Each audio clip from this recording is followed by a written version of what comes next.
सोचिए एक ऐसे बिजनेस एम्पायर के बारे में जिसकी कहानी सिर्फ मुनाफे की नहीं बल्कि एक पूरे देश की कहानी बन गई हो। जी हाँ, ये कहानी है एक ऐसे कारोबारी साम्राज्य की जिसने सिर्फ पैसे नहीं कमाए बल्कि सच पूछे तो इस देश की पहचान बनाई। आज हम उसी टाटा साम्राज्य की दुनिया में उतर रहे हैं। तो चलिए इस शानदार कहानी की शुरुआत करते हैं उस दौर से जब भारत अपनी आजादी के लिए लड़ रहा था। जरा सोचिए, साल है 1868। भारत पर ब्रिटिश हुकूमत है और उस दौर में एक नौजवान पारसी व्यापारी जमशेदजी नुसरवानजी टाटा एक सपना देखते हैं। एक ऐसा सपना जो सिर्फ उनका नहीं बल्कि पूरे देश का था, आत्मनिर्भर भारत का सपना। अब ये कोई छोटा मोटा सपना नहीं था, नहीं, ये एक बहुत बड़ा, एक जबरदस्त विजन था। एक गुलाम देश को दुनिया के सामने अपने पैरों पर खड़ा करने का विजन। जमशेदजी का फंडा बिल्कुल क्लियर था, भारत को स्टील, बिजली और शिक्षा चाहिए। ये सिर्फ कुछ शब्द नहीं थे, ये उनके मिशन का निचोड़ था। वो जानते थे कि यही तीन चीजें भारत को असल में आजाद और आत्मनिर्भर बनाएंगी। इस विजन को हकीकत बनाने के लिए उन्होंने 4 बड़े सपने देखे। पहला, भारत की अपनी स्टील फैक्ट्री जो देश के इंफ्रास्ट्रक्चर की रीढ़ बने। दूसरा, हाइड्रो इलेक्ट्रिक पावर जो इंडस्ट्री को ताकत दे।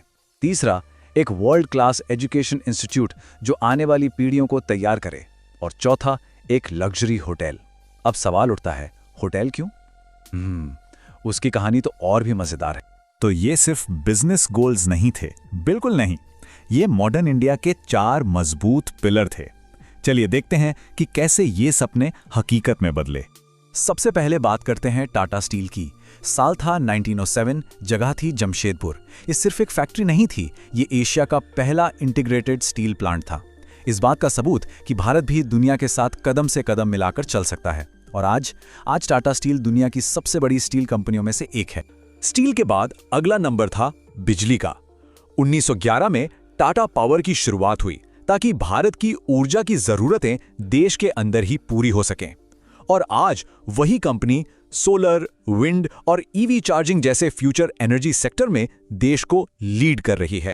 लेकिन देखिए, टाटा की कहानी सिर्फ स्टील और बिजली की नहीं है, इससे कहीं कहीं ज्यादा है। ये कहानी है भारत के आत्मसम्मान की, भारत के गौरव की। एक बड़ा मशहूर किस्सा है।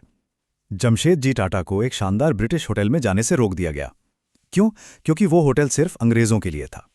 ये उस दौर के भेदभाव की एक कड़वी सच्चाई थी। अब इस बेइज्जती का जवाब जमशेदजी ने गुस्सा या निराशा से नहीं दिया, नहीं, बल्कि एक इरादे से दिया। उन्होंने तय किया, मैं एक ऐसा होटल बनाऊंगा जहां पूरी दुनिया आएगी। और नतीजा क्या निकला? साल 1903 में बना मुंबई का आइकॉनिक ताजमहल पैलेस होटल। ये सिर्फ एक होटल नहीं था, ये अंग्रेजी हुकूमत के सामने भारतीय स्वाभिमान का एक जीता जागता जवाब था। ये विरासत, ये विजन अगली पीढ़ी तक पहुंचा।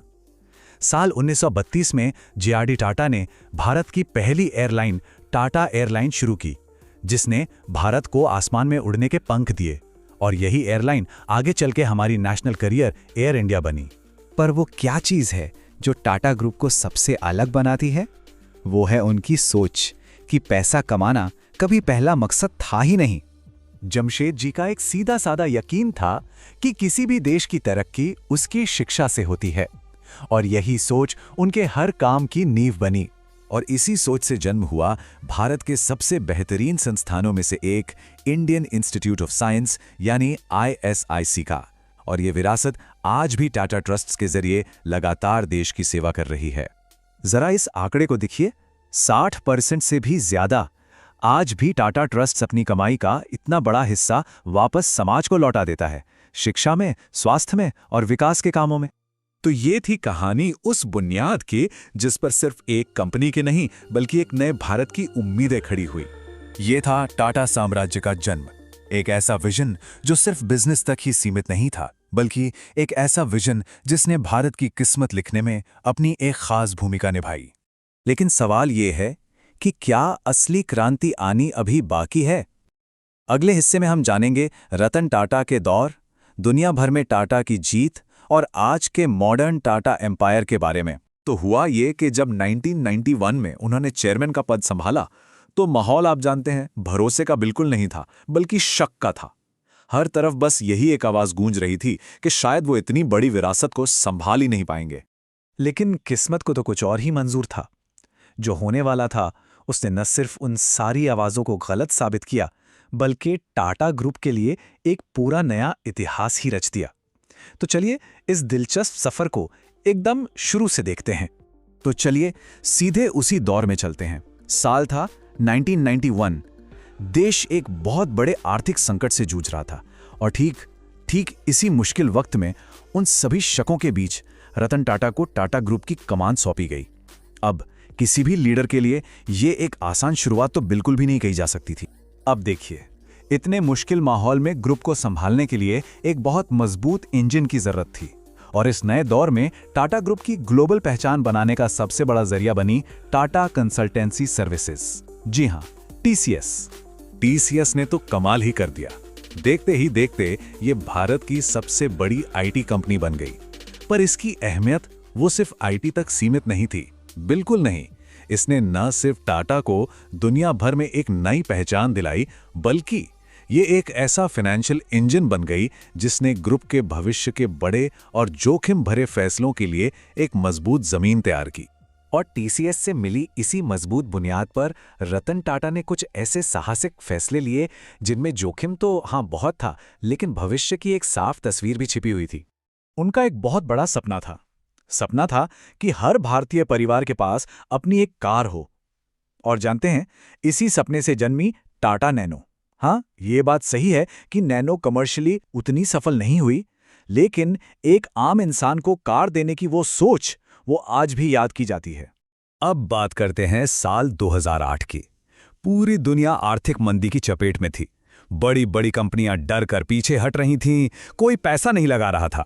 ऐसे में रतन टाटा ने क्या किया? उन्होंने एक ऐसा कदम उठाया जिसकी किसी ने कल्पना भी नहीं की थी। उन्होंने फोर्ड से जैगुआर और लैंड रोवर को खरीद लिया। सोचिए, दो ब्रिटिश ब्रांड्स जो उस वक्त भारी घाटे में चल रहे थे। पूरी दुनिया ने इस फैसले का मजाक उड़ाया, इसे मंदी के दौर की सबसे बड़ी गलती तक बता दिया। लेकिन आज यही जेएलआर टाटा मोटर्स के मुनाफे का सबसे बड़ा स्रोत है। यह फैसला उनकी दूरगामी सोच का सबसे शानदार उदाहरण है। लेकिन रतन टाटा की कहानी सिर्फ बड़े सौदों और मुनाफे की ही नहीं है। ये कहानी है उस विश्वास की जो व्यापार से कहीं कहीं बढ़कर है। टाटा ग्रुप एक बहुत ही सीधे सरल सिद्धांत पर चलता है। मुनाफा जरूरी है, लेकिन मकसद उससे भी बड़ा है। और यही वो मूल मंत्र है जिसकी वजह से टाटा आज भारत का सबसे भरोसेमंद नाम बन पाया है। इसका सबसे अच्छा उदाहरण टाटा नमक। ये सिर्फ एक प्रोडक्ट नहीं रहा, बल्कि देश का नमक बनकर हर भारतीय रसोई के भरोसे का प्रतीक बन गया। और भरोसे की ये विरासत भावनाओं से भी जुड़ी है। कहानी सुनिए। 1932 में जेआरडी टाटा ने एयर इंडिया की शुरुआत की थी। 1953 में सरकार ने इसका राष्ट्रीयकरण कर दिया और फिर कई दशकों के इंतजार के बाद साल 2022 में एयर इंडिया की घर वापसी हुई। ये सिर्फ एक बिजनेस डील नहीं थी, ये अपनी विरासत को वापस पाने का एक बहुत ही भावुक पल था। तो आखिर रतन टाटा ने जो विरासत बनाई वो कितनी बड़ी है? आइए अब जरा आंकड़ों में उस एम्पायर का पैमाना देखते हैं जिसे उन्होंने खड़ा किया। उनकी दूरदर्शिता सिर्फ बड़ी बड़ी खरीदारी तक ही सीमित नहीं थी। नहीं, उन्होंने ग्रुप को नए और उभरते हुए सेक्टर्स में भी फैलाया। वेस्ट साइड और ज़ोडियो जैसे रिटेल ब्रांड्स, ये सब इसी सोच का नतीजा हैं और आज ये टाटा के सबसे तेजी से बढ़ने वाले बिजनेस में से एक हैं। तो आज उनके नेतृत्व में बना ये टाटा एम्पायर 100 से भी ज्यादा कंपनियों का एक विशाल समूह है। आप सोचिए, नमक से लेकर सॉफ्टवेयर तक सब कुछ बनाता है। और ये सिर्फ भारत तक ही सीमित नहीं है, बल्कि इसका कारोबार दुनिया के 100 से भी ज्यादा देशों में फैला हुआ है। और सबसे अहम बात, ये ग्रुप 10 लाख से भी ज्यादा लोगों को सीधे तौर पर रोजगार देता है, जिससे लाखों परिवार चलते हैं। ये सिर्फ आंकड़े नहीं हैं, ये एक विरासत का असली पैमाना है। तो इस पूरी कहानी से हम क्या सीख सकते हैं? मुझे लगता है 3 बहुत अहम बातें हैं। पहली, बिजनेस हमेशा ईमानदारी और सिद्धांतों पर करें। दूसरी, हमेशा देश की तरक्की को अपनी तरक्की से जोड़कर देखें। और तीसरी, नजरिया हमेशा लंबी अवधि का रखें, न कि छोटे मोटे फायदों का। और रतन टाटा की कहानी हमें एक बहुत ही अहम सवाल पर लाकर छोड़ देती है कि एक लीडर की असली विरासत क्या होती है? सिर्फ मुनाफा या फिर पीढ़ियों तक कायम रहने वाला अटूट विश्वास?